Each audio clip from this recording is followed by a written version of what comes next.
Welcome to today's session. Let's get underway here. Hope everyone's doing well out there. Let's jump in. Market conditions getting pretty exciting here the last couple of days, getting some upside activity here. But let's start out with our top-down approach here. Top-down approach when we are focusing on what are current market conditions doing and what probabilities are we working with. Let me grab my drawing tool. That's the last thing I'm looking for right here. We saw an interesting day yesterday. Well, I'll get to that here. Let's start out with these current market conditions. We know that we've shifted to mildly bullish in this bull market. Again, those settings are, this is our bull market setting, this is our bull market setting, and the mildly bullish part of that is coming from a combination of a couple of other settings on the shorter term signals where we're getting momentum, which is kind of stuck right here in this hold range, as well as breadth. Breadth's improving a little bit, and then sentiment towards the upper end of this range. Pardon me, I got a cough here. I still haven't figured out my mute button on this headset, so apologize for that there. The buy-sell ratio sitting at less than 1. We're at 0.55, and we're at this area. We're certainly at this tug of war location. It's been interesting to watch the market the last few days because, we'll talk about this, really those same talking points, those key sticking points that are out there in the market regarding this long short end of this yield curve and the bond yields, looking for interest rates and looking for, or let me re-say that. We're talking about inflation, and obviously interest rates are a part of that, and we're also talking about recession. So the number that came out yesterday, the CPI number, was on that inflation side of things, where the amount of inflation in the market right around 2, it was 2.5, 2.6, 2.9, something like that. I don't remember the exact number off the top of my head, but it was it's approaching that 2% level, and it really has been relatively flat and muted for the last few reports, and so the market likes that, because that, again, that is a scenario where the Fed can work on cutting, but it was high enough that there still may be some recessionary issues. So we saw some bouncing. In fact, let me just jump over to that on that S&P chart yesterday. I'm going to switch this over to this perspective so we can just kind of see the trend profiles here. But this bar right here, this is S&P 500 yesterday. We had this open right here. It sold off after that number in the morning, and then it immediately rallied and then closed back to where it opened. Not only that, but then it rallied all the way up past that. So you had a sell-off and then a rally all within the same day, creating that really long body, that really long candle right here, with about the wick and the body about the same level. Okay, so that's a really bullish pattern. It actually happened on increased volume, and it happened right at that momentum location where we want to see something happen. We want to see a reaction happening right there, either bearish or bullish. It doesn't really matter in terms of what we're looking for. But if we're in a bullish scenario and we want to see the market going higher, then we do want to see, then this was positive. We're seeing a little bit of follow through on that today here as well, and so adding a little bit more fuel to the bullish fire. If I come back to the trend profile, though, a lot of these moves have been happening so fast that it has a hard time catching trend. That's one of the disadvantages of momentum style trading, is when we get moves that happen so fast up and down, and they're just moving, that we just don't get this kind of solid, consistent trend. We get a lot of whipsaw action, we get retracement, we get moving higher. So a lot of times that's okay, because it does help us, for the most part, stay out of a lot of this choppiness. Remember what we're looking for with the colors right here. The colors are telling us that we've entered into momentum, or we're exiting momentum, or we're entering bearish momentum. Okay, the green to the upside is entering a momentum phase, and the red is a bearish phase to the downside. The yellow is a non-momentum phase, which could be some consolidation. On the markets as a whole, if we were to look at that, you can see that we do get ranges right here, and these yellow ranges here, they're all relatively tight.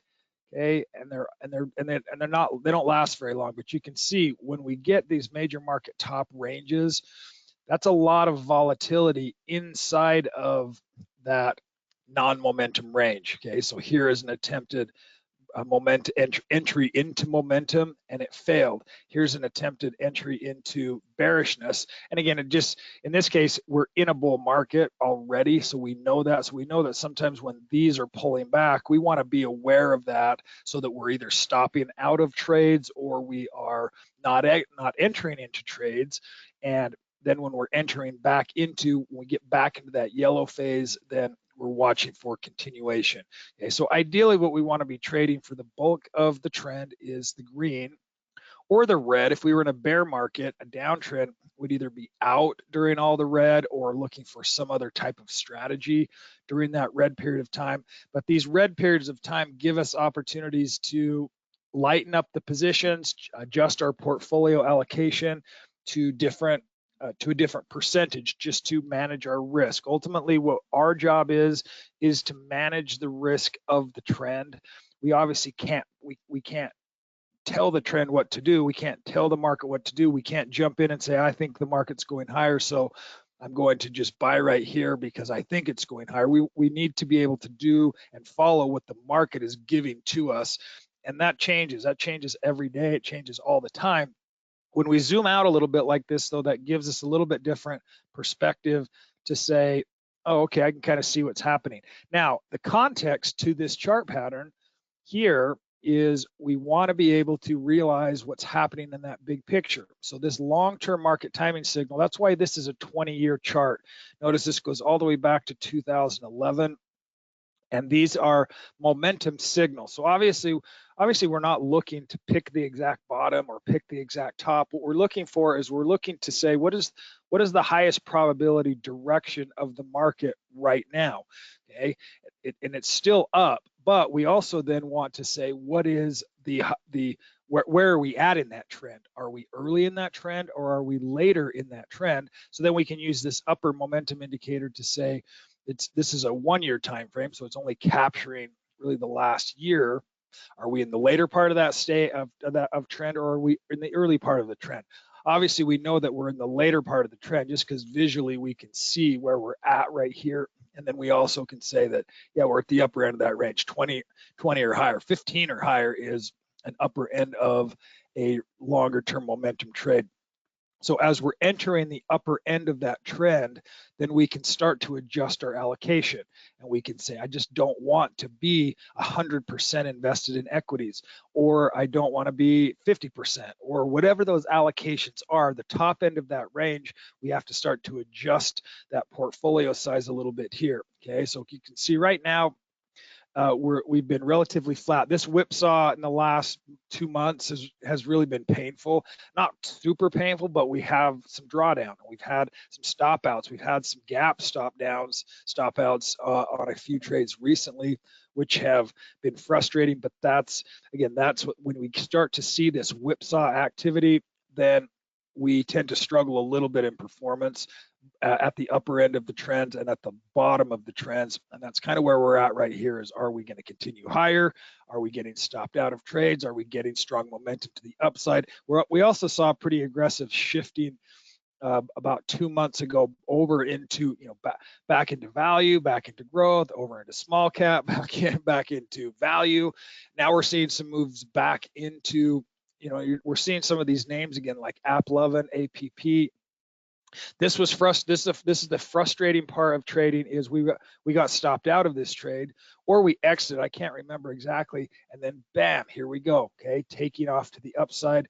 We'll miss out on some of those, but we can always jump back in. Okay, as you're seeing opportunities, we can always jump back into some of those trades. But that's what we're starting to see now. Is we're starting to see some of the stocks that had really big uptrends earlier in the year retraced and gave all that back when the recessionary discussions were starting to happen, and the market wasn't super clear on what the Fed was going to be doing. Are we in a recession and the Fed's going to cut? Are we dealing with inflation and the Fed's got to cut? Okay, the riskier asset, the riskier stocks, the more aggressive stocks are going to they're going to perform well when the market thinks that there's an opportunity for riskier assets to perform well in the economy. Okay, growth in the economy. And in this case, this is a multi-line insurance company, not necessarily, and define a risky stock. As I've mentioned before, every stock is risky. There's no such thing as a safe stock. Okay, what there are stocks that can certainly add a ton of volatility, and they can move a lot more aggressively than others.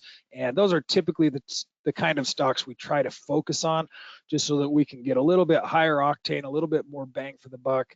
But that adds risk, okay? And there's no getting away from that. But we're starting to see some of that come back in. We're also seeing gold. Okay, gold back up again. This was another scenario. We were in NGD, we exited out or stopped out of this trade, and then right back in things again. So don't be afraid to jump back into something, but just make sure it's in alignment with the overall percentage that you want to be holding, instead of getting 25 or 30 stocks, and then we do get a big market reversal that ultimately starts to move. So there's going to be times where we are just managing risk based on percentages of our allocation. Now, if you want to avoid that and you just want to own the entire market and buy the SPY, okay, just buy the SPY. You're now in the S&P 500, and buy whatever allocation or percentage you want. Say, I don't want to try and pick all these stocks, but I do want to be in the market, but I only want to be 20% in the market. Buy SPY. Or as we talked about last time, we talked about sectors. Well, which sectors are working in this market? Oops, not commodities. Sectors. Okay, and we talked about real estate, we talked about utilities, we talked about what is working in the current market environment as far as overall sectors. We can allocate towards that, and then we can say, these stocks, there's so many of them, they're volatile. Maybe I want to. Maybe I don't necessarily, or don't have the time, or it's just stressing me out to try and pick the right one, and some are working, some are not working. Then one way to kind of reduce that or just really simplify things is, what's our direction? We're in an index. We can go with the triple Qs. Say, I just want to own technology, so I'm going to buy just the triple Qs, and that's going to be a percentage of my allocation. So again, just a way to simplify things a little bit. If you ever feel like things are getting out of control, and maybe you own too many positions, or you're getting stopped out of positions, and that's frustrating, and it's kind of beating up your mentality. That happens, and that happens every single day. Okay, that's just a part of trading this way.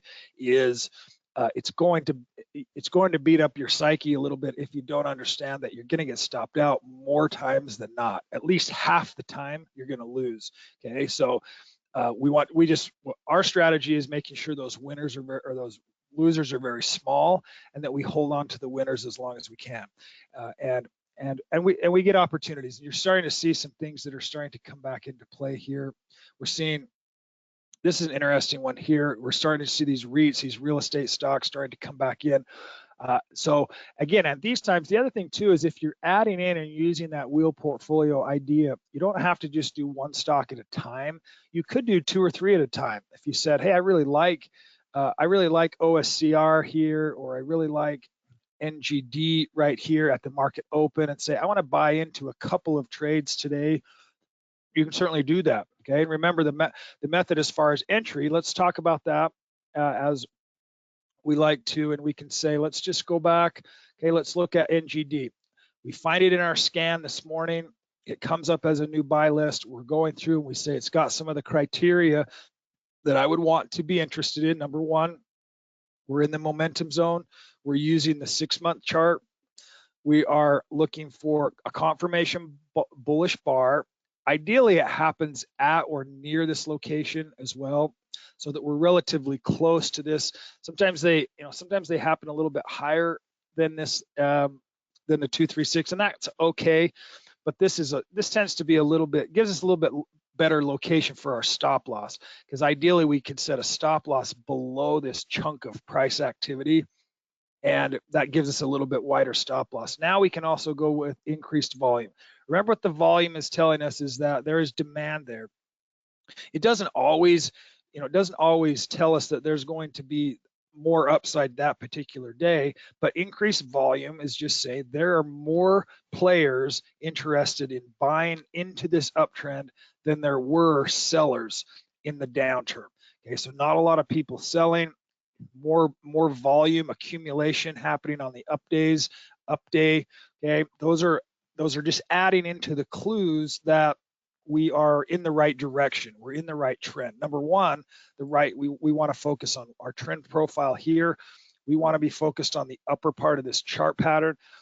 Part of the hard part, at least for me over the years, is visually looking back here and saying, oh, I should have bought here. This is way too high. It's way too high on the chart. Okay, remember that this is almost every part of this is now irrelevant. Okay, none of this matters. The only thing that matters is today and the last few areas of support.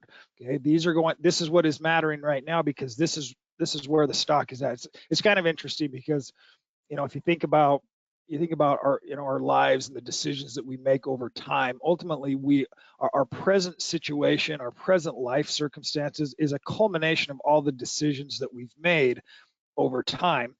Stock prices are no different. It's just a culmination of everybody's decisions about what this company is going to do, as well as what the company is doing. Okay, so you're getting this series is continually trend higher, and this is the culmination. Gold prices are higher. We're getting additions in. So at this point, do we know the future? No one does. We never do. But we've got to be able to say, I want to take advantage of this. I believe, based on all of the data that I've got at this point, that there's an opportunity for this stock to go higher from here. Now what? Okay, now I've got to say, well, how many shares should I buy? Well, how big of an account do I have? So let's just say for example, I've got a $100,000 account. I want to come in. I want to use a certain allocation percentage, this portfolio at risk. Okay, so I'm going to say I'm going to do, what do we at? $2 here. Let's say 500 shares. We can do a lot more than that, 800. So 800 shares puts us right at 2%. Okay, now remember what this 2% means.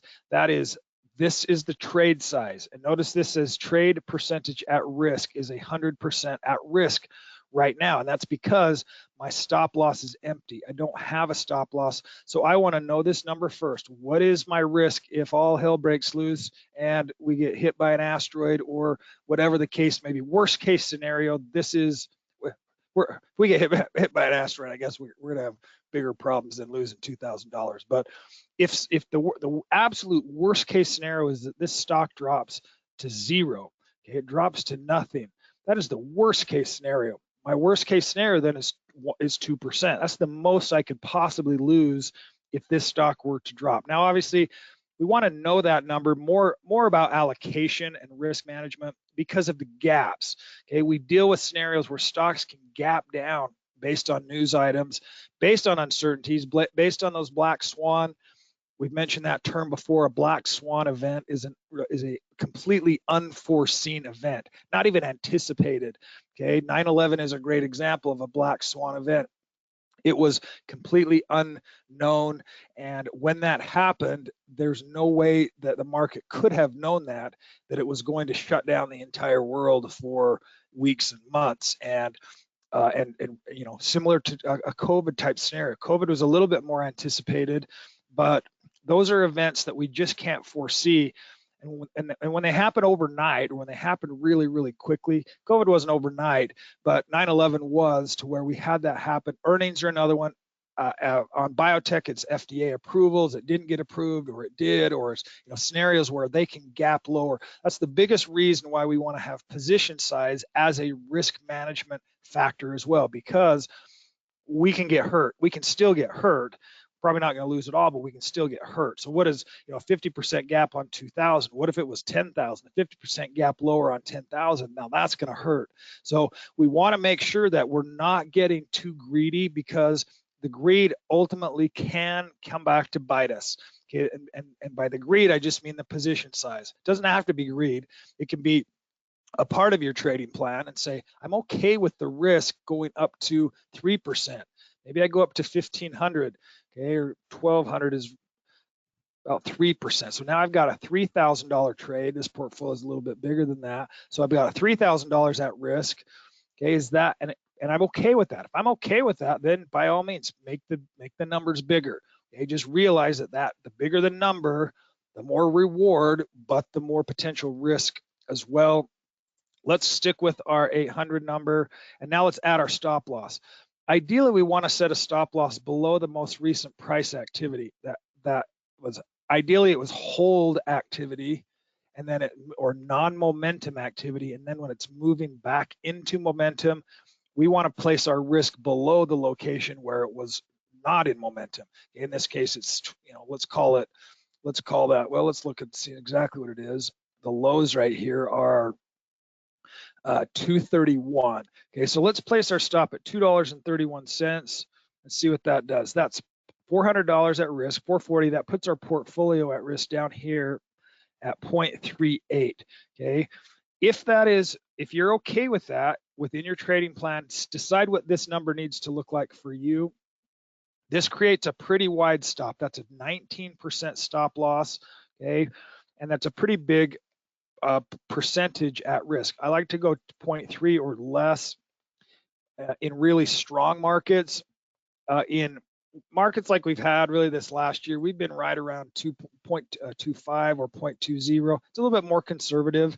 Hey, we're not gonna crush it or hit the ball out of the park with that kind of allocation, but we're also not going to lose much either when we get stopped out of some of those trades. It's that give and take on your position size. So this is a little bit too big. So what are the two things we can do? Well, I want to keep the position size the same. I don't want to change that 2%. I want to keep it there. So my only other choice is to bump my stop up a little bit. And another level of acceptable stop is below this 236. Okay, below that area, if we're breaking out, then this also gives me that natural level of support. So 244. So let's say 240. And we're already at 230. Let's see what 240 does. 240 puts us back here. That's still 16%. And let's go a little bit. Yeah, we may have to be okay with that. Now, if it's 0.30 and we're okay with that, and we can't tighten that stop anymore, then we have to start whittling away at the number of shares. So instead of 800, let's pull it back to 600. Now you can see now I'm dropping that portfolio at risk number by adjusting my stop loss, by adjusting my number of shares. Those are those two levers that we have to pull in order to manage the risk. Okay, so this is a little more acceptable number for me. That puts our risk at our portfolio size at 1.4. Okay, if that's too low and you're like, yeah, I want to take more risk, then you might move on to a different stock. There might be a different stock that has a little bit better numbers that you could set up. Or again, you can play with these numbers however you want. That initial stop loss is really just about that first day or two or 3 or 4 week long to just make sure that initial capital is protected. So let's go back to 800. 800. And then let's go back to my stop at, let's go with that 240 number, right around 2.32. Okay, so now when we're setting that up, now we just pull the trigger and we hit the buy button. We can do a market order, pre-market, or excuse me, a limit order, and set that up so that we're buying at a certain limit price. When the market opens, the limit price, let's say that I said I want a limit price at 270. If the stock opens anywhere lower than 270, then I'm going to get filled on that stock, on that trade at the market open. That's typically when we'll set these trades up. This is an end of day system, so the analysis is done after the market is closed or before it opens. Okay, either or, and just depends on when you have the availability to do a little bit of homework on that and take a look. I prefer the morning, although the updates are 6 o'clock, 6:30 Eastern time in the evening. In the morning, everything's fresh and done and updated. You can jump in there pre-market and take a look. So if we were to buy that stock here today, obviously we know that at the open, it did jump up. Now let's see where it opened. You can see it opened at 271. So we wouldn't have been filled right at the open because 271 is higher than 270. But within the first few minutes, you can see it does pull back, and we would have been filled because the price now is below 270. Anytime it drops below our limit price, now we're going to get filled on that order. Limit orders are good to have if you're not watching for what that gap at the open might look like. And even if you are, sometimes it'll still gap higher. There could be news, or could be some big whale that's in there getting ready to buy a big order block, and anything can happen. So the things that we can do to mitigate our risk as much as possible, and manage our risk, I should say, is helpful. Okay, and then then we know what our structure looks like, we know what our process looks like, we know how we're managing our risk, and we're able to make those adjustments as we need to. Okay, so off to the races for NGD today. Now, if you feel like, gosh, I missed that, okay, that's always a thing of did I miss the entry, or I didn't get into it now. You can always reevaluate and say, oh, I still want to buy this today, but you have to manage the risk still and say, now what? Now if I bought this right now, could I go 800 shares?